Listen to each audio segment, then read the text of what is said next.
What's up everybody, it's Lo, Beauty Demon, and we are back to talk about internet BS. Today I want to talk about a creator called SunKissed Mama, or her real name is Talia. She is a mommy vlogger here on YouTube. She's kind of come under fire for a couple things recently, so I want to get into that. But before we do, if you have not already, please don't forget to like and subscribe and hit the bell icon so you get a notification every time I post. And don't send anybody that we talk about in this video any hate, negativity, nothing like that. These are just my thoughts and opinions based on what I am seeing play out on the internet. So if you have something to say about what we're talking about, just shoot it down in the comments below. That's what they are there for. So Talia, SunKissed Mama, is a creator here on YouTube. She's a mommy vlogger, so she vlogs mom life. Sometimes her kids are in her vlogs, oftentimes her kids are in her vlogs, her whole family. She actually started off when she lived in Hawaii and just recently moved to California to be closer to her friend, another mommy family vlogger by the name of JesssFam. And that is how SunKissed Mama got on my radar in the first place. It was because of a video I made about Jessica, who actually has two channels. She has JesssFam, the family vlog channel, and then she has Just Jess, which is just...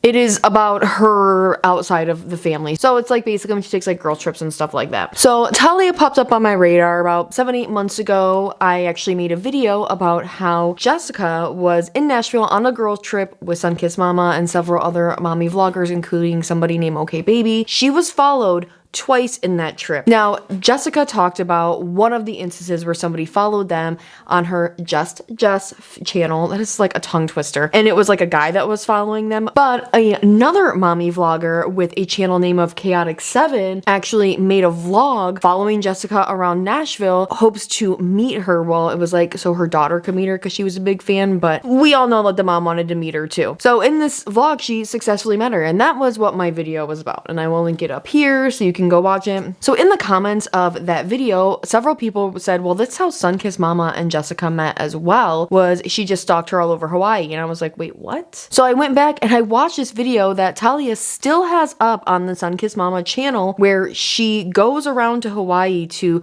find Jessica in hopes of meeting her. And she uses the term stalk. She knew Jessica and her family were vacationing in Hawaii on the island that she was on. Now Talia clarifies, like, look, this is a small island. She's like a small town girl pretty much, so you kind of know where everything is. However, she did look on her social media to see where Jessica and the family were going so she could try and like meet her at those places. She even called herself a stalker in this video, kind of like in a joking manner, but still the behavior is pretty stalkerish. We are going to be a little creepy stalkerish. But it worked out in her favor because her and Jessica became friends, so nobody ever made a big deal about it, which is kind of weird to me, to become friends with somebody who not only like follows you around on social media to find you in person, but also like vlogs about the experience and posts it to the internet. And I mean, I guess that just speaks to like what like the whole vlogger content creator lifestyle is. It's all just kind of like weird fakeness, I guess. But it also sets the precedent for other people of like, hey, if you stalk Jessica around in your local area, if she happens to be vacationing there, you can maybe become friends with her, or at least gain a lot of followers and become more successful on YouTube. So I understand that other woman from that other channel's like, not necessarily motivation, but now I see she's like, oh, well, that's how SunKissed Mama and her became friends, so it's not a big deal, we're not doing anything wrong. So because of that whole Nashville situation, people started bringing up how they became friends in the first place, and they would start making videos together, they would take trips. The problem for Talia and her family is that they live on Hawaii, so it is harder for them to take like these Disney vacations and stuff with Jessica and her family because, well, it's just a lot more pricey for her to fly over to the mainland. And within the past, like, I think 6 months, Talia and her entire family have moved from Hawaii to the same town that Jessica and her family live in California. And they are in each other's videos all the time, make a lot of content together. A few months ago, they unfortunately got COVID together. Now, I don't know how COVID was contracted and everything like that. Many people were not totally surprised because both of these people are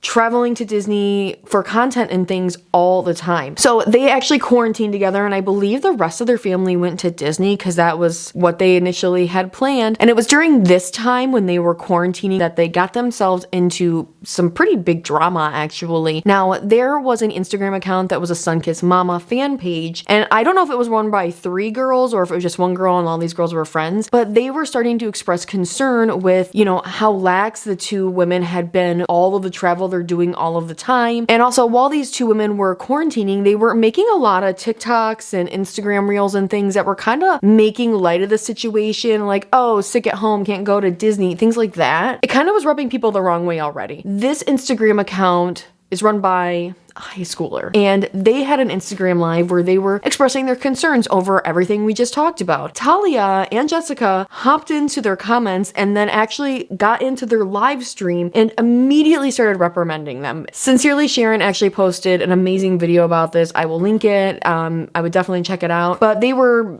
very defensive, which came off actually as very aggressive. These women are, I mean, Talia I think is like either 26 or 27, and Jessica at the time was 29. She just turned 30. These were teenage girls. One of them had just talked about like turning 14 recently, and these teenagers were acting more mature than Jessica and Talia were. Not to mention the fact that Talia said, look, I've shouted you out and stuff before, like, I can't believe you're just going around spreading misinformation and stuff. They're basing their information off of what you put on the internet. In this Instagram live, Talia says, well, you don't see everything, but in all of the vlogs, you tell us, you show us everything. So what are these girls who are very young supposed to believe? And so I really could go more into this, but overall, I just find it extremely appalling how these two women talk to A, fans, and B, teenage girls. I imagine that if it was somebody talking to their kids like that, especially in an Instagram live, they would be livid. For a lot of people, it just showed their true character and how kind of immature they were. They were totally fine and comfortable acting like this to fans and to teenagers. And I guess really we shouldn't be surprised because it is obvious that they do have more of a teenage girl mentality. It's like they just haven't aged out of being a high schooler, though they both have multiple children. I bring all that up because Talia actually equates that situation to why people are starting to dig up her stalking Jessica. She thinks like those two things are correlated, which I think it's the Nashville situation. And that happened not too long before they actually had to quarantine, but probably those comments started getting louder when they were quarantining. And the only reason I'm even making a video about this is Talia actually just recently posted a video addressing the stalker comments. It's clever because she hides all these little bits of information and things that she wants to say in these family vlogs. So you're like forced to watch like a 20-minute video and it's like the second half of it, or even just like a 2-second blurb. Like in a video she posted after addressing the stalker situation, it originally was called an open conversation with my kids or just a conversation with my kids. She made it seem like they had a long open conversation, but really she asked them one question. What did you ask me right before this? You said, Mommy, can I what? Record. You wanted to record? Do you guys like when Mommy records?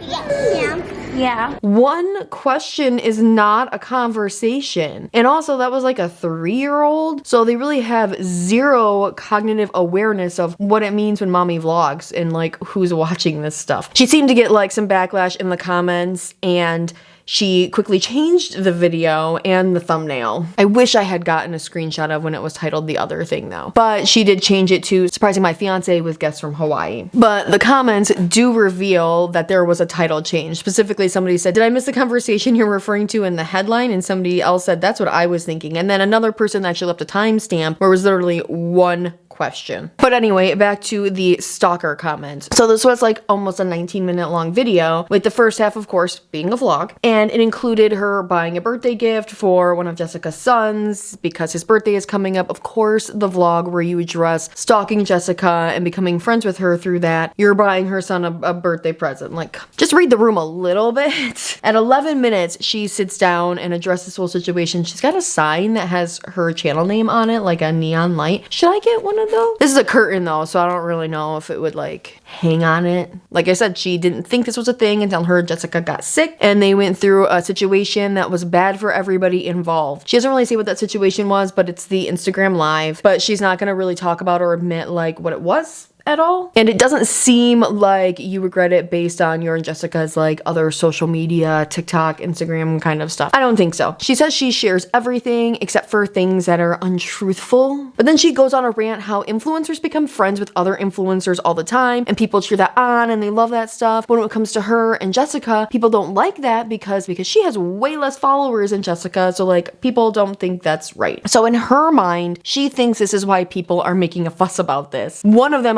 obviously has to be using the other because there's such a difference in their subscriber count and how much money they make on YouTube. But I think it is a mutually beneficial relationship for both of them. I think Talia, of course, she gets access to so many new people. There's such a big difference in their subscriber counts. And then, of course, I think Jessica likes an underdog. I also think it's because Talia's probably a little bit of a yes person with her. She really likes and admired her before they became friends. She was in a very deep parasocial relationship, and you can say whatever you want about it. She totally took it to the next level when she made contact with Jessica. So I think they like both see benefits of it because they also have the opportunity to make a lot of content together. So the friendship is also just based in business. It's because it's something that they both dedicate a large chunk of their life to. Talia literally says, I do social media too, so it wasn't some weird fangirl moment. It was totally a weird fangirl moment. She felt like they were so alike, which is so lucky for both of them, and just like the way she describes some of this is like really creepy. It really is. I also did social media, so it wasn't like this weird like fangirl moment. It was more so I agreed and aligned with every value she had as a mom. I've been watching her on YouTube, and I just really feel like I knew her, just like you guys probably feel like you know me.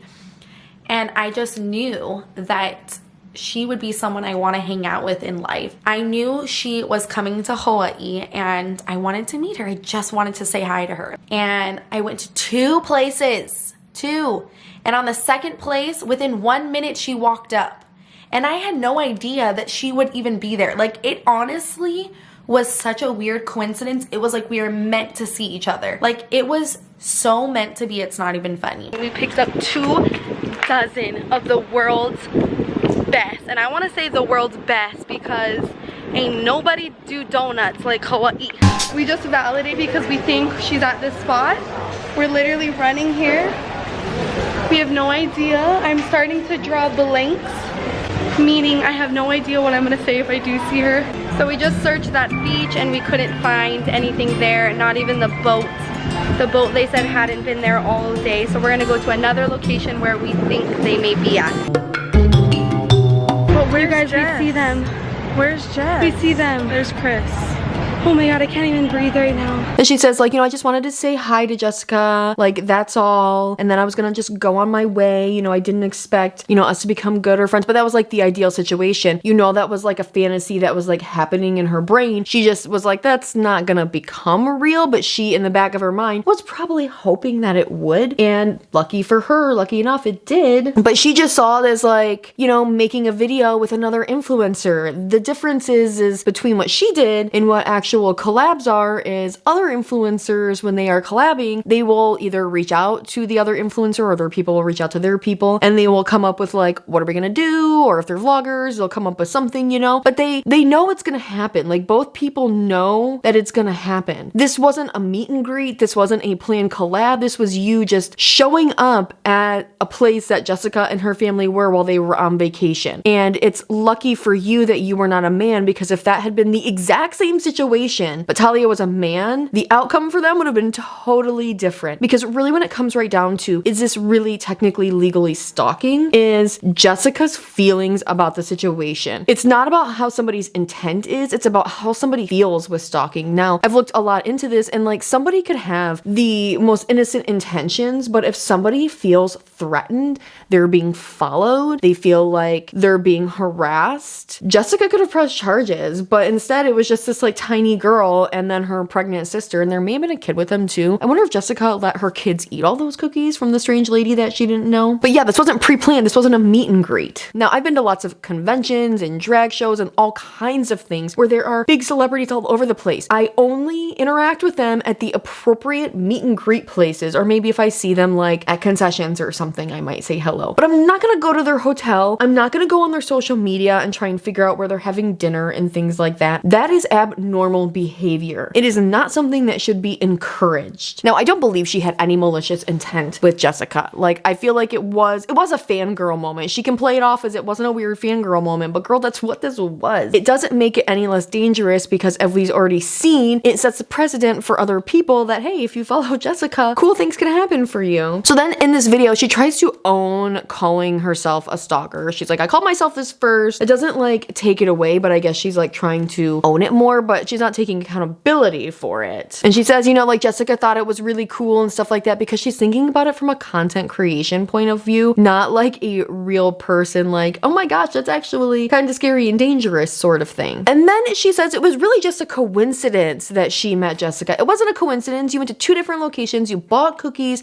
and you waited outside for her. It wasn't a coincidence. A coincidence would have been like, oh, I know Jessica is vacationing in Hawaii, but I'm just gonna go about my day, and then you run into her at like the boating dock, which I think is maybe where they spotted them. Then she says, you know, I joked about calling myself a stalker, but so many people turned it and twisted it into something that it wasn't. No, girl, you followed her around an island. That's what it is. Like I said, Jessica just didn't feel threatened, so it worked out for you in the long run. She seems to view this as an entire attack on her friendship with Jessica. Because I mean, like, I personally don't care if they're friends, like, whatever. It's just that the way they met is alarming and it's already led to copycat. And neither one of them really condemn this, but I think it also just feeds into Jessica's ego a little bit of like, people want to follow me and like, be my friend. But I'm glad that this didn't end up being a dangerous situation. It could have been. The comments to the video are turned off, like the original video. That could have been like a YouTube thing. I know they were turning off comments for family vloggers for a while, or it's also possible that she just didn't like all the comments she was getting, so she shut it off. She did, however, the comments for this video were left on, and they were mixed. I mean, some people were like, girl, no, what you did was stalking, and then some people were like, oh no, they're just jealous haters, don't worry about that. But I wanted to read my favorite one to you. It is from Chaotic7, the YouTube channel that followed them around in Nashville to make contact with Jessica, commented on SunKissed Mama's video addressing the stalker situation. When I tell you I saw this comment, I literally screamed. So Chaotic7, who I'm assuming it's the mom who typed this, said, I get called stalker, or I'm trying to be like you in my video. I was more of a stalker than you was. I drove 4 hours into another state, LOL. But I seen it as I will never get a chance to meet Jess or any of you living across the country. So when you guys were so close, I took the chance and I'm glad I did. I'll never live that day down and will always be called a stalker, LOL. I'm happy you took the chance to meet Jess and the friendship that came from it. Love you both and the content you both do together. Keep doing you and growing. And SunKissed Mama liked that comment. She hearted it. And somebody responded that said, whoa, you are creepy. And then somebody said, please stop trying to normalize this. I think they're trying to say it's not normal to be so obsessed with people you don't know. But some of the other comments on this video are, so you stalked JesssFam so you could get famous image off YouTube, but you don't like it when people do it to you. Somebody said, I'm sorry, but this reads like a court document or a love letter of obsession. I watched all her vlogs and I know her. I feel like our parenting aligns. I went to 2 places where she was. You moved house to be closer to her. You adore her in every single way. Your fans saying it's cute you stalked her. You opened the door for fans to stalk people and it's not okay. The next person may not be so nice. And then some people think it's so clever that she stalked JesssFam around, including Jessica. Jessica thinks it's clever because once again, she's thinking about it from a narcissistic point of view, a money point of view, and just like a full-on ego-driven point of view. But this is a dangerous situation. I don't think we should be encouraging it at all. She can't condemn these actions of following people on social media to try and find them in real life because that would be admitting what she did was wrong. So she can't do that. But like that person said, the next person might not be so nice. But she can't admit being wrong, so instead she has to double down on what she did in the first place. Anyway, that is it for today's video. Let me know what you guys think in the comments down below. And if you have not already, please don't forget to like and subscribe. I will see you guys next time. Laters. Bye.